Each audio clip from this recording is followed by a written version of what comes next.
안녕하세요. 저는 지금 9살 된 딸아이와 단둘이 살고 있습니다. 4년 전 이혼했거든요. 제가 이혼녀라고 하면 안쓰러운 눈빛을 보내는 사람들이 많지만 오히려 저는 제 발로 그 미친 집안에서 빠져나온 게 신의 한 수라고 생각이 들 만큼 지금 생활에 만족하고 일도 잘 풀려서 돈도 더 많이 벌며 살고 있네요. 아이에게 아빠가 없다는 게 미안하긴 하지만 그래도 성인이 되고 나면 저를 이해해 주겠죠? 제가 이혼하게 되었던 이유, 비가 많이 오니 그날이 생각이 나서 캔맥 하나 딴 김에 술술 적어보려 합니다. 전 남편은 참 일하기 싫어했어요. 저는 결혼과 동시에 전업이었는데 남편이 하도 관둔다, 그만하고 싶다 노래를 불러서 불안한 마음에 직장을 구하게 됐습니다. 그나마도 조건 괜찮은 곳 들어가서 적응하려던 차에 아이가 생겨서 딱 1년 일하고 쫓겨나다시피 관두게 됐었어요. 애 어느 정도 크고 나면 다시 일하려고 아이 2돌 되기 전까지 밤새 가며 공인중개사 공부했고 기적적으로 3년 만에 합격해서 바로 옆 동네 업체에 취직하게 됐습니다. 아이 등하원 때문에 어쩔 수 없이 시어머니 도움을 받게 됐습니다.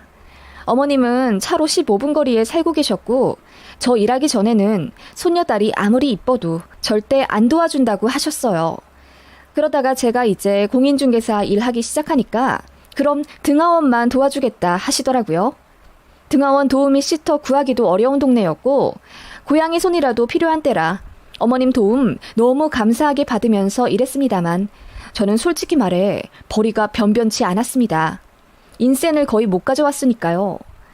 그때 남편이 또 관두고 싶다 역병이 도지는 바람에 저도 너무 스트레스 받다 보니 그냥 남편더러 육아휴직 내라고 했습니다. 남편은 대기업 다니고 있었고요.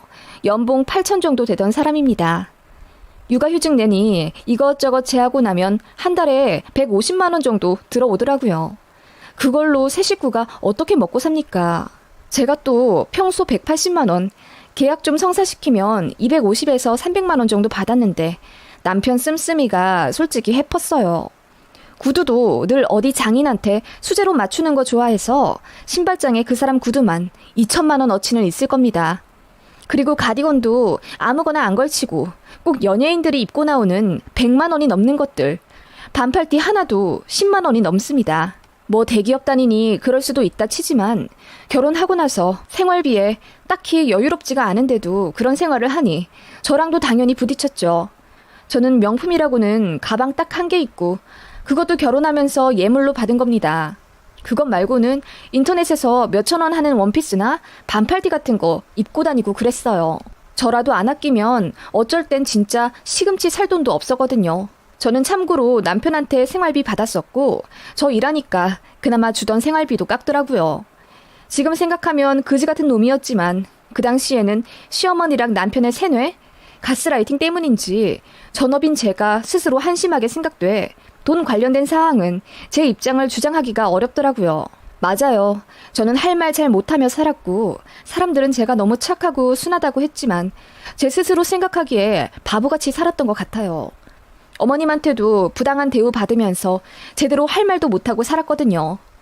그럴 만도 한 게 시댁에서 신혼집을 해주시기도 했고 저는 친정에 기댈 수도 없었어요.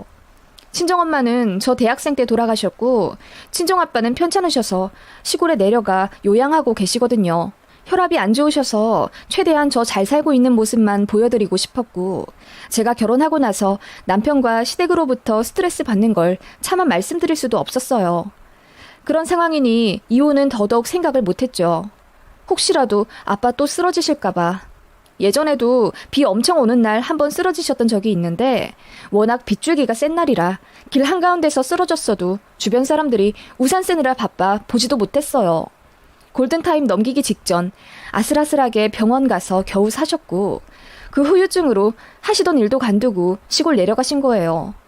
제가 그런 상황이라는 걸 남편도 너무 잘 알고 있었고 처음에는 장인어른 걱정해주는 마음에 감동했지만 시간이 지날수록 제 친정 상황을 역으로 이용하며 저를 깎아내리더라고요. 남들은 장인어른이랑 술도 한잔하고 낚시도 다니면서 용돈도 받고 그런다던데 나는 한 번도 그런 거 못했네.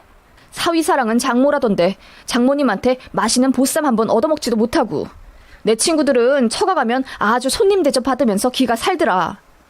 아, 그래, 그렇게 생각할 수도 있겠다. 미안해. 남편은 그런 식으로 저한테 무안을 주며 처가가 없는 자신의 신세를 한탄했지만 정말로 아쉬워서 그러는 게 아니라는 걸 저도 알고 있었어요. 그냥 저 기죽이면서 본인 하고 싶은 대로 떵떵거리면서 살고 싶었던 거죠.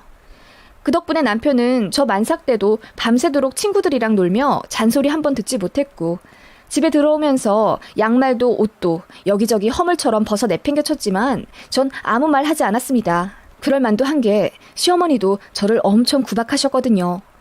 앞서 말했다시피 시댁에서 집을 해주셨다는 이유로 걸핏하면 말도 없이 현관 도어락 비번을 마음대로 치고 들어와 집안 살림 이것저것을 간섭하셨습니다. 예, 도마에 김치국물 다 물들었잖니? 내가 어떻게 하라고 했어? 아, 어머님, 저도 햇빛 소독하려고 했는데 요 며칠 계속 날씨가 흐려서. 그럼 과탄산 소다라도 써가면서 지울 노력을 해야 할 것 아냐? 집안 꼴은 또 이게 뭐니? 바닥엔 이거 왜 이렇게 흠집이가 있어? 내가 이러라고 집 사준 줄 아니? 남들은 집이 없어서 안달인데 너는 떡하니 생긴 집을 소중하게 여길 생각을 좀 해야지. 에휴, 이래서 친정에서 잘 배운 애를 데려다 결혼시켰어야 했는데. 어머님, 바닥에 그 자국은 남편이 의자 떨어뜨려서 그렇게. 됐다. 넌 애가 입만 열면 핑계만 줄줄이 나와. 에휴, 마음에 안 들어 정말. 어머님은 그렇게 폭풍 같은 구박을 하시고는 제 말도 듣지 않은 채 나가시곤 했고 그런 일이 반복되면서 도어락 소리만 들어도 가슴이 뛰고 한밤중에도 식은땀을 흘리며 깨는 불안 증세가 지속됐어요. 사람 많은 곳 가면 어지러우면서 정신을 못 차리기도 해서 병원에 갔더니 공황장애, 불안장애, 우울증 다 증상이 있다더군요. 그래서 약 처방을 받았더니 그걸로 시어머님이랑 남편이 또 난리였습니다. 스펙도 변변찮으면 건강이라도 좋을 것이지. 정신병자 다 됐다면서 저를 가운데 두고 둘이서 칼날 같은 말을 내뱉더라고요. 그리고 제가 정신을 차려야 아이도 잘 볼 수 있다는 선생님 말씀에 단뉘하고 약을 먹었더니 시어머니가 남들 다 하는 모유수유도 안 한다면서 저더러 엄마 자격도 없다고 엄청 뭐라 하시더군요. 그때가 제 아이 100일 되기 전이었고요. 저는 아이 키우는 내내 죽고 싶다는 생각을 겨우 참아가며 살았습니다. 그리고 남편이 계속 일 관두고 싶다고 노래를 불렀기도 했고 저도 저만의 성취감을 느끼고 싶어서 그때 공인중개사 시험을 준비했어요. 남편은 육아를 전혀 도와주지 않았기 때문에 아이 자는 시간에 저 홀로 밤새가며 공부했고 한 반년쯤은 하루에 3시간 정도 자면서 진짜 힘들게 살았어요. 그런 저를 보며 시어머님은 네가 그거 한다고 되겠니? 괜히 시간 낭비하지 말고 애 좀 키워놓으면 식당이라도 나가서 서빙하든지. 무슨 애 낳고 공부야 공부는. 너는 남편이랑 시댁 잘 만나서 팔자도 좋다. 라고 하시며 혀를 끌끌 찼고 남편도 저를 전혀 응원하지 않았어요. 시험이 붙을지 안 붙을지도 모르는데 벌써부터 맞벌이인 척 나한테 가사 육아 떠넘기려면 아예 공부도 하지 마. 너는 지금 일원 한 장 못 벌어오고 있어. 나한테 피해 안 주게 해. 라고 하더라고요. 그런 서름을 극복하고 이를 악물고 공부한 거고 아이 2돌 지나 결국 2차까지 합격했어요. 제가 공인중개사 됐다는 소식에 시어머니가 엄청 놀라시더라고요. 솔직히 통쾌했습니다. 매번 무시만 하셨으니까요. 그런 어머님께 제 아이 죽어도 맡기기 싫었지만 제가 아이 어린이집 등하원 도우미를 구하지 못하자 결국 어머님이 도와주신다고 해서 딱 아침 1시간, 오후 1시간 이렇게 봐주셨습니다. 당연히 돈도 드렸죠. 80만 원 요구하셔서 그렇게 해드리기로 했습니다. 그렇게 하고 있는데 남편이 또 일 관두고 싶다고 난리를 쳤고 어머님도 그럴 바에 육아휴직 쓰고 좀 쉬고 와이프가 벌어온 돈으로 살아보라면서 아들 편을 드시더라고요. 저는 중개사 사무실 들어간 지 얼마 되지도 않은 상태였는데 너무 부담이 됐어요. 그런데 남편이 저랑 상의도 없이 이미 육휴를 내고 왔더라고요. 그래서 어머님더러 남편이 이제 육휴 쓰니까 등하원 도와주러 안 오셔도 된다고 하니까 첫마디가 왜? 나한테 80만 원 주기 싫어서 그러니? 이러시더라고요. 그럼 남편이 떡하니 집에 있는데 어머님 도움을 받아야 하는 겁니까? 어이가 없어서 이제 남편이 아이 등하원 시키겠죠. 그러려고 육아휴직 낸 거잖아요. 그랬더니 돈 번다고 유세 떠느라 시어머니한테 대든다고 난리치시더라고요. 진짜 무슨 말을 못했습니다. 남편도 어머님이 아침 오후로 왔다 갔다 하는 게 귀찮았는지 그냥 본인이 등하원 시키겠다고 어머님 오지 못하게 했고, 저는 남편에게 아이를 오롯이 맡긴 채 일을 다니게 됐습니다. 쉬고 싶다고 노래를 불렀던 사람이라 6휴 내내 딱 아이 등하원만 시키고 집에 있는 내내 게임만 하더라고요. 그리고 제가 퇴근하고 집에 오면 바로 바톤 터치해서 밖으로 나갔습니다. 육아하느라 너무 힘들고 지친다면서 우울증 올 것 같다고 하시더라고요. 어머님도 걱정하시면서 우리 아들 애 보느라 힘들어서 어쩐대? 얘 어머마 일 좀 빨리 끝내고 올 순 없니? 무슨 애 엄마가 6시 넘어서 퇴근하고 그래? 네 사무소 사장한테 말해서 한 4시쯤 퇴근시켜달라 그래. 그래서 네가 애 하원 정도는 시켜야지. 우리 아들 애 보느라 우울증 온대잖니? 라고 하시더군요.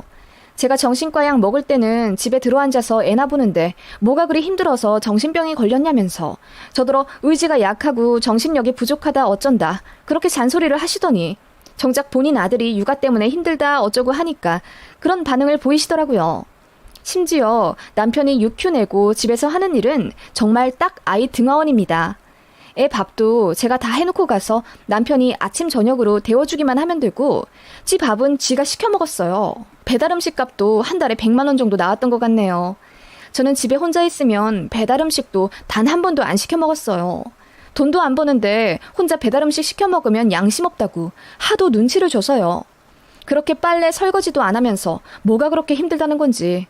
그럴 거면 다시 회사 나가라니까 그건 또 싫다네요. 3년 꽉 채웠을 거라는데 승진 욕심도 없고 대기업 들어간 게 용할 정도였습니다. 그래도 저라도 자리를 잡아야 하니 일 열심히 다녔습니다. 그렇게 1년 정도 지났을까?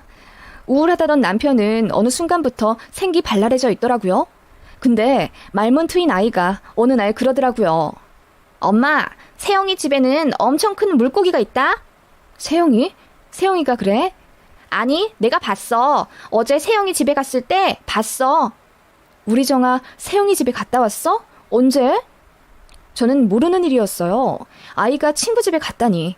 남편한테 물으니 우물쭈물하면서 어제 하원하고 집에 오는데 정아가 친구 집에 가고 싶다고 엄청 쪼르더라고. 그래서 갔다 왔지. 이러더라고요. 솔직히 아이 엄마는 다른 집 아빠 불편해하거든요. 그래서 남편도 같이 갔냐고 물으니 그렇다고 하더라고요. 그래서 제가 차라리 그럴 때 당신은 같이 가지 말고 그냥 집에 있다가 다 놀면 데리러 가고 그렇게 하라고 했어요. 그리고 감사의 의미로 마카롱이나 쿠키 같은 거 드리라고. 그런 식으로 대처 방법을 알려줬더니 신경질을 내면서 알아서 한다고 하더군요.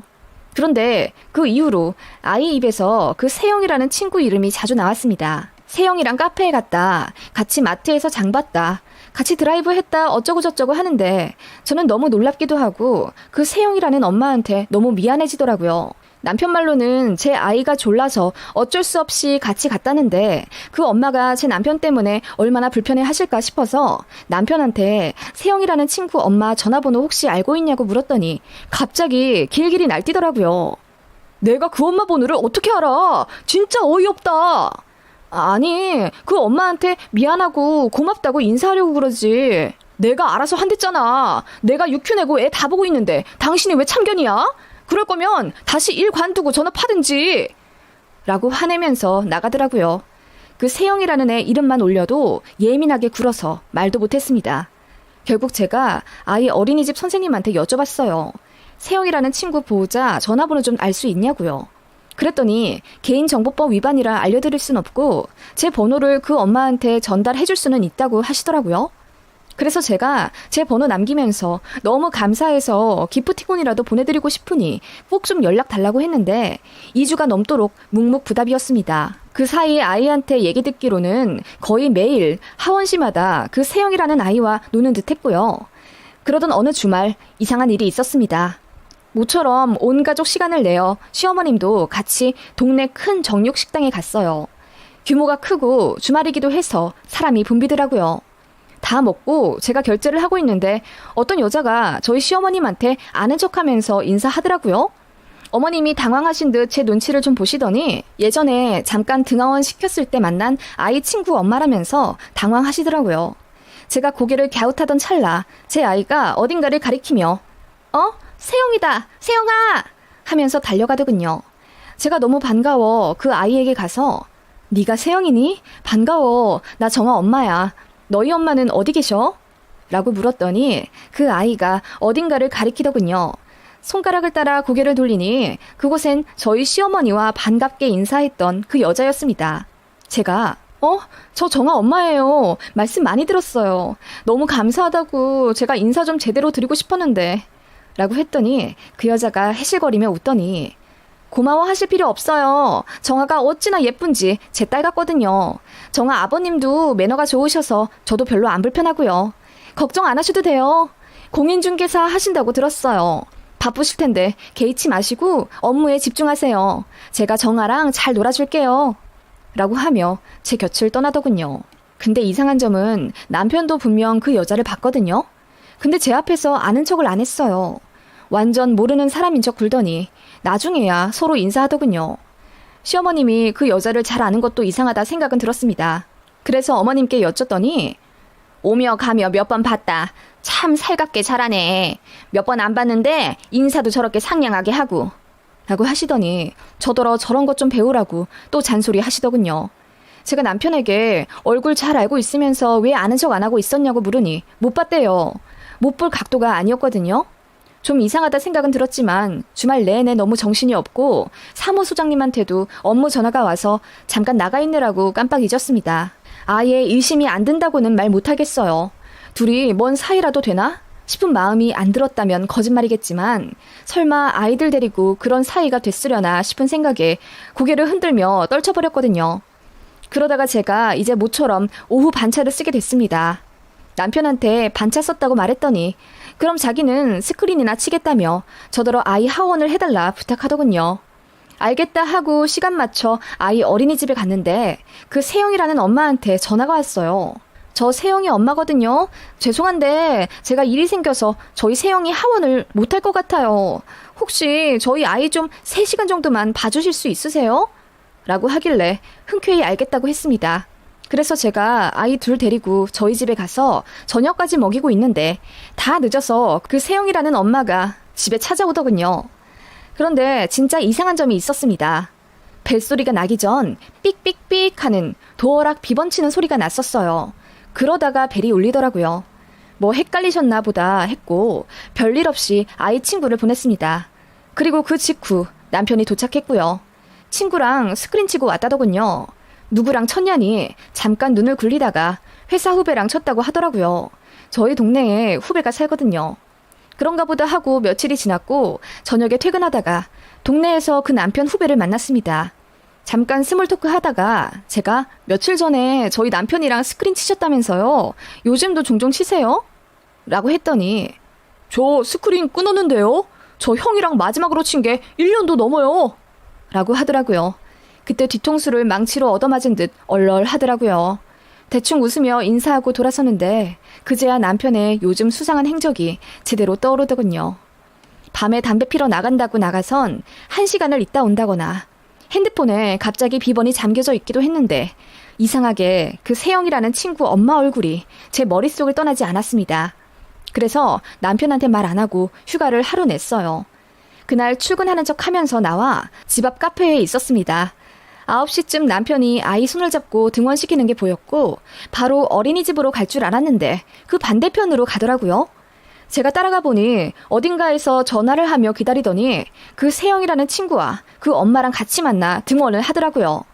아이들은 제잘거리며 앞서 걸어가고 제 남편이랑 세영 엄마가 나란히 걸으며 도란도란 얘기를 하며 걷는데 너무 가까이 붙어 있더라고요. 어깨도 계속 부딪히는데 서로 거리 둘 생각을 안 하고 심지어 손도 슬쩍슬쩍 스치는데 가만히 있더라고요. 뭔 얘기를 하는지 둘 다 까르르 웃으면서 세상 행복해 보이는데 그 순간 알았습니다. 남편이 바람이 났고 그 상대가 바로 제 아이 친구 엄마라는 걸요. 그 순간 눈물이 앞을 가리며 쏟아져 버렸어요. 바로 남편한테 가서 따지고 싶었지만 어떻게든 참아야 했습니다. 더 증거를 수집해야 하니까요. 아이들 등원시키고 남편과 그 여자는 또 둘이 나란히 집에 가더라고요. 둘 집이 같은 방향도 아닌데 계속 같이 가길래 숨죽여 따라갔더니 보니까 저희 집으로 향하는 겁니다. 그렇게 너무나도 자연스럽게 그 둘이 저희 집으로 들어갔어요. 너무 충격이더라고요. 바로 따라 들어가 둘 머리 끄댕이를 잡는 상상을 하며 부들대다가 이렇게 해서는 죽도 밥도 안 되겠다 싶어 이 악물고 그날부터 가면을 쓰고 살았습니다. 결정적인 증거를 잡아야 이혼을 해도 위자료를 받지. 그 여우 같은 남편이랑 시어머니한테서는 저만 바보같이 당하면서 애도 뺏기고 쫓겨날 것 같다는 생각에 미쳐버릴 것 같더라고요. 그렇게 쭉 지켜봤어요. 남편 잘 때 손가락 지문으로 비번 풀어 카톡 봤더니 역시나 그 여자랑 불륜인 게 맞더라고요. 애들 등원시키면 둘이 카페도 가고 유원지도 놀러가고 그러나 보더라고요. 남편이 저희 집 비번도 그 여자한테 알려준 흔적도 있고 심지어 모텔도 갔는지 둘이 모르는 침대에 가운 입고 셀카 찍은 것도 있었어요. 저희 남편더러 오빠라 부르면서 애교가 장난이 아니더군요. 전부 다 저장해뒀습니다. 그것만으로도 이미 증거는 충분하다는 생각이 들었어요. 그 여자는 보니까 남편이 해외에 나가 있고 주재원으로 가족들도 따라갈 수 있었는데 거절하고 아이랑 한국에 남아 사는 것 같더라고요. 3개월치 대화를 쭉 유추해서 그 여자 남편 직장도 알아냈습니다. 그렇게 어느 정도 증거도 잡았고 이제 둘이 붙어먹는 그림만 제대로 찍으면 되는 겁니다. 그 와중에 저희 아이 걱정이 되더군요. 제가 아이 붙잡고 그 세영이라는 아이에 대해 물었습니다. 그랬더니 아이가 해맑게 웃으면서 그 엄마도 자기한테 엄청 잘해줘서 좋다고 하더라고요. 그 말에 마음이 너무 쓰렸습니다. 제가 돈 번다는 핑계로 나가 있던 게 잘못이라는 생각에 죽고 싶더라고요. 다행히 애들 앞에서 둘이 스킨십은 안 하는 듯 했습니다. 애들이 전혀 모르더라고요. 블랙박스도 계속 확인했는데 여자가 남편 차에 타기만 하면 불박이 꺼져 있었습니다. 집 도착하면 다시 켜놓는 듯 했고요. 그냥 현장을 잡을 수밖에 없었습니다.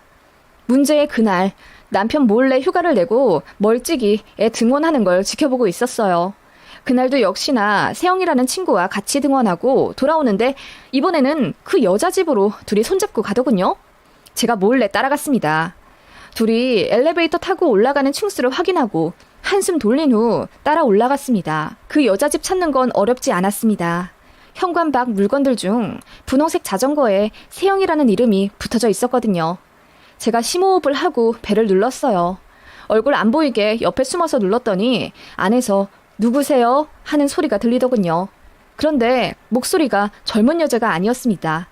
나이 많은 할머니 목소리길래 의아하더라고요. 이윽고 문이 열렸고 제가 잽싸게 문을 잡아 얼굴부터 들이밀었습니다. 그 순간 제 앞에 대면한 사람은 놀랍게도 저희 시어머니였습니다. 저는 기절초풍할 지경이었죠. 어머님이 왜 여기 계시는 거지? 아니, 내가 우리 집에 왔나? 여긴 어디지? 싶은 생각에 혼란스러웠습니다.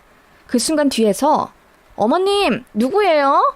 라는 여자 소리가 들렸고 바로 옆에 편안한 잠옷 차림으로 서 있는 제 남편이 보였습니다.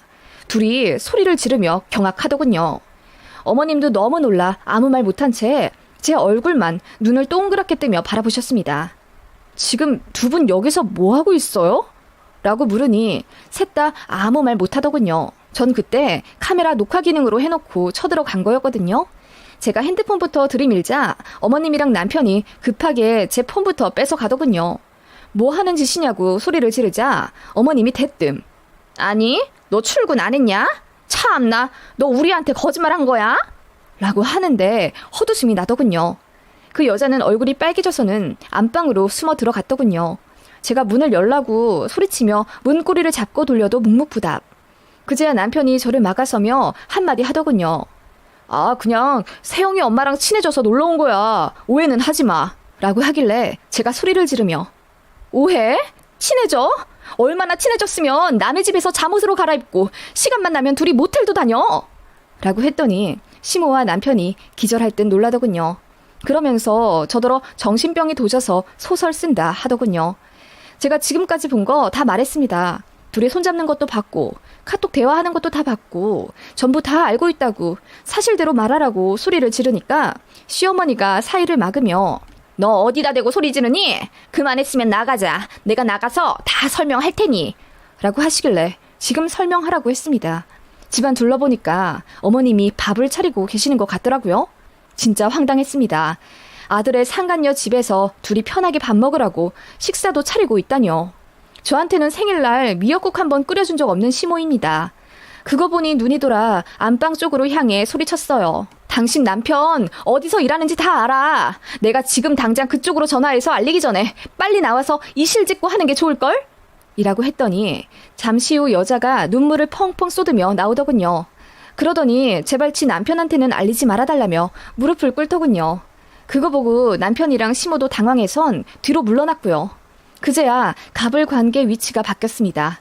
제가 외쳤습니다. 셋 다 무릎 꿇어. 지금 안 꿇으면 바로 전화기 들 테니.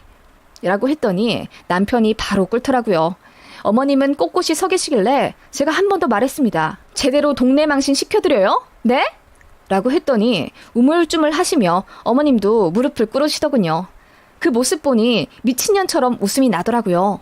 제가 깔깔 웃으며 지금 셋이 뭐 하고 있는 거냐 물으니 순순히 대답해 주더군요. 둘이 눈 맞은 지는 1년 좀 안 됐다고 하더라고요. 남편이 먼저 그 여자한테 다가가서 애 핑계로 번호 주고받고 기프티콘도 주면서 환심을 샀대요. 그러면서 그 여자도 마침 외로웠던 차에 멀끔하게 차려입은 제 남편이 다가오니 좋다고 받아들였고 그렇게 연애, 아니 불륜질을 했던 겁니다. 어머님은 언제부터 알고 계셨냐고 했더니 거의 처음부터 아셨대요. 남편이 종종 애들 하원을 어머님께 맡겼다더군요. 저한테도 그랬던 것처럼 애들을 맡겨놓고 지들끼리 놀러 간 거예요.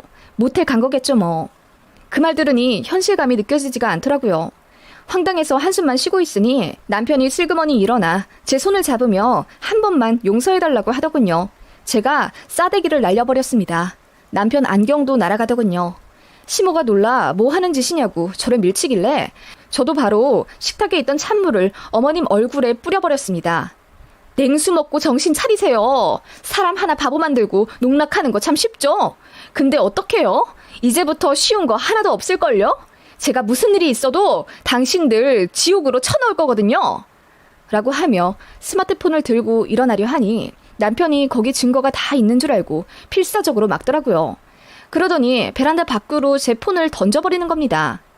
증거 있어? 내가 좋게 넘어가자고 용서해달라고 할 때 내 말 들었어야지. 나도 못 참아. 너랑 이혼하고 이 여자랑 재혼할 거야. 우리 엄마한테도 얼마나 싹싹하게 잘하는데 나 애 보느라 우울했을 때 이 여자 만나서 얼마나 살 것 같았다고. 그래서 엄마가 너 같은 것보다 세영이 엄마 더 좋아하셔. 그러니까 이렇게 밥도 차려주지. 너 같은 거 필요 없어. 정아두고 꺼져버려. 이러더군요. 제가 그 여자 얼굴 보니 그 여자는 전혀 그럴 생각이 없어 보였습니다. 제가 깔깔 웃었어요. 응, 그럼 어디 한번 새살림 제대로 차려봐. 내가 저 여자 남편분 잘 설득해 드릴 테니. 하고 나가려 하자 그 여자가 울고불고 제 바지가랑이를 잡으며 빌더라고요. 안 돼요. 저 이혼 절대 안 돼요. 제발 한 번만 봐주세요. 라고 하는데 제 남편도 당황해서는 뭐야, 우리 재혼도 얘기했잖아. 당신 세영이 아빠 정 떨어졌다며. 이혼하고 싶다며. 라고 그 여자를 붙잡더군요. 참 재밌는 꼴이었습니다. 저는 깔깔 웃으며 그 집을 나와버렸죠. 그리고 주머니에서 녹음기를 꺼내서 바로 변호사 사무실로 찾아갔습니다. 모든 증거는 이미 클라우드에 저장되어 있었어요. 저도 이혼 준비하느라고 변호사 선임해둔 상태였거든요. 제가 모은 증거들은 모두 유효했고요. 바로 소송 준비했습니다. 그 와중에 남편은 그 여자한테 차인 모양이더라고요. 그 여자한테 제 남편은 그저 엔조이였고 재혼할 생각도 없었는데 남편 혼자 김칫국 마시고 있었던 겁니다. 낙동강 오리알된 남편은 시모대동에서 제 앞에 나타나 무릎 꿇고 손발을 싹싹 빌었어요. 제발 한 번만 봐달라. 자기가 미쳤었다. 어쩌고 저쩌고 지랄하는 거 꼴 좋다고 웃으며 바라봤어요. 아주 모멸감 들게요. 그렇게 소송이 시작됐고 결과는 당연히 제가 승소했어요. 그동안 시댁과 남편 때문에 스트레스 받았던 것, 아이들 앞에서 불륜한 점이 너무 질라진 죄질인데다 시모까지 합세한 점이 남편 쪽에 너무나도 불리했고 결국 위자료 3천만 원에 양육비 매달 150만 원 받으며 끝났습니다. 그걸로는 만족할 수 없었어요. 그 여자 남편한테 가서 모조리 다 말했습니다. 제가 수집한 증거도 전부 이메일로 보내줬고요. 그 남자 외국에서 득달같이 달려와 그 여자 뺨부터 내리쳤다더군요. 그리고 바로 이혼당한 모양이었어요. 애도 빼앗기고 빈털터리로요. 저는 남편 회사에도 다 소문냈어요. 유큐 내서 한 짓이라고는 애 어린이집 친구 엄마랑 바람나서 이혼했다고요. 남편 회사 커뮤니티에 글도 올라왔대요. 전 남편은 이혼하면서 양육권도 없어졌기 때문에 바로 회사에 복귀해야 했고 얼굴이 팔려서 제대로 업무도 못했다더군요. 그래서 바로 관뒀대요. 지가 바라던 대로 회사 관둔 겁니다. 그 두 년놈들은 이제 서로 자유로운 몸이 되었는데도 안 만나고 둘이 미친 듯이 싸우다가 갈라졌대요. 스릴이 없으니 이제 서로에게 흥미도 떨어졌고, 중요한 건 그 여자도 제 남편을 속였기 때문에 결과적으로 제 남편은 2번 버림받은 꼴이죠. 꼴 좋더라고요. 시모는 지 아들이 그렇게 되니 화병 나서 쓰러졌다고 하고요. 제 알 바 아니죠. 이혼하고 나서 저는 바로 아이 데리고 타 지역으로 이사 갔어요. 거기서 운 좋게 개발 지역 쪽 사무실로 취직해서 계약 잘 따내며 일하고 지금까지 살고 있어요. 아이는 어느새 초등학생이 되었고, 처음엔 아빠랑 떨어져서 살게 된 것에 적응이 안 됐는지 속상해 하더니 이곳에서 친구들 많이 사귀며 극복한 모양이에요. 저도 더 노력했습니다. 아이 친구 엄마들 어렵다는 이유로 놀이터도 잘 안 갔는데 이제 제가 더 나서서 아이 친구들 집에 초대도 하고 엄마들이랑 친하게 지내고 그래요. 지금은 아이와 저 둘이 서로 의지하며 너무나도 행복하게 잘 살고 있고요. 저도 이혼 전보다 100배는 더 많이 웃게 되는 것 같아요. 덩달아 아이도 행복해 하고요. 그렇게 지옥에서 벗어났습니다. 참 기가 막힌 이야기죠? 세상엔 참 뻔뻔한 사람들이 많다는 걸 다시금 깨닫게 된 지난 날들이었습니다.